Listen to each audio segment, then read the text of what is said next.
क्या होगा शरद पवार की नई पार्टी का नाम? चुनाव आयोग ने मांगे 3 विकल्प, ऐसे जाने की तैयारी। चुनाव आयोग ईसी ने मंगलवार को घोषणा करते हुए कहा कि अजित पवार गुट की असली राष्ट्रवादी कांग्रेस पार्टी राकांपा है। आगामी लोकसभा चुनाव से पहले ईसी का ये फैसला पार्टी संस्थापक शरद पवार के लिए एक बड़ा झटका है। आयोग ने अपने आदेश में अजित पवार के नेतृत्व वाले समूह को राकांपा का चुनाव चिन्ह घड़ी भी आवंटित कर दिया।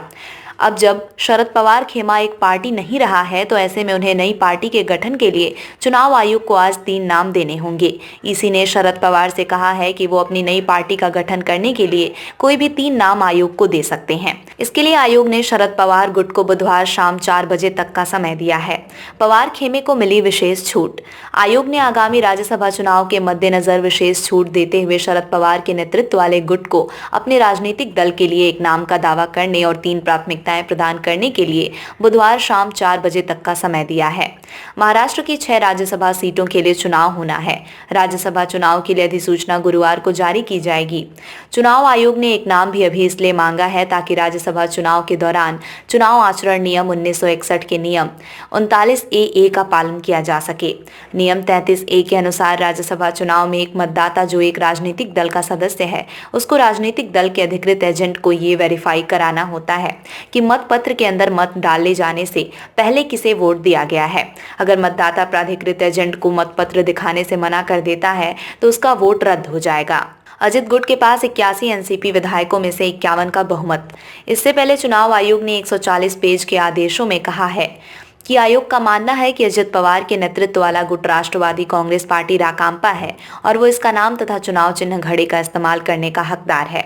इसने कहा कि कुल 81 सांसदों, विधायकों और एमएलसी में से 57 ने अजित पवार और 24 ने शरद पवार को समर्थन देने की घोषणा करते हुए हलफनामा दायर किया।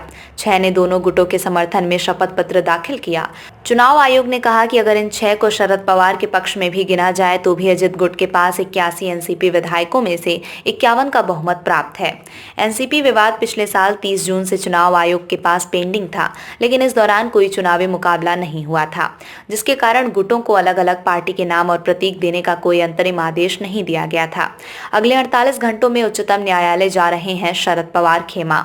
शरद पवार गुट ने निर्वाचन आयोग के फैसले को लोकतंत्र की हत्या करार दिया। इस गुट के नेता अनिल देशमुख ने कहा, ये लोकतंत्र की हत्या है, जो हुआ वो दुर्भाग्यपूर्ण है। इसके साथ ही शरद पवार गुट की नेता सुप्रिया सुले ने कहा, हम स्पष्ट रूप से 2 काम कर रहे हैं। सबसे पहले हम अगले 48 घंटों में उच्चतम न्यायालय जा रहे हैं। दूसरा, निर्वाचन आयोग ने हमें कल शाम तक 3 नाम और 3 चुनाव चिन्ह देने का विकल्प दिया है, तो हम निश्चित रूप से ऐसा करेंगे।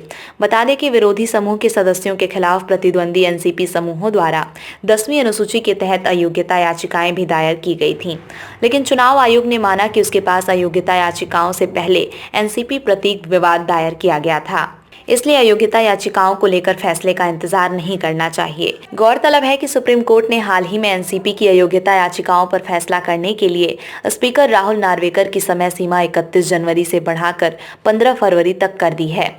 ज्ञात हो कि अजित पवार पिछले साल जुलाई में राकांपा के अधिकतर विधायकों के साथ अलग हो गए थे और उन्होंने महाराष्ट्र में उप मुख्यमंत्री एकनाथ शिंदे के नेतृत्व वाली भाजपा शिवसेना सरकार का समर्थन किया था। 8 अन्य विधायकों के शिंदे सरकार में मंत्री पद की शपथ लेने से 2 दिन पहले उन्होंने निर्वाचन आयोग में याचिका दायर की थी।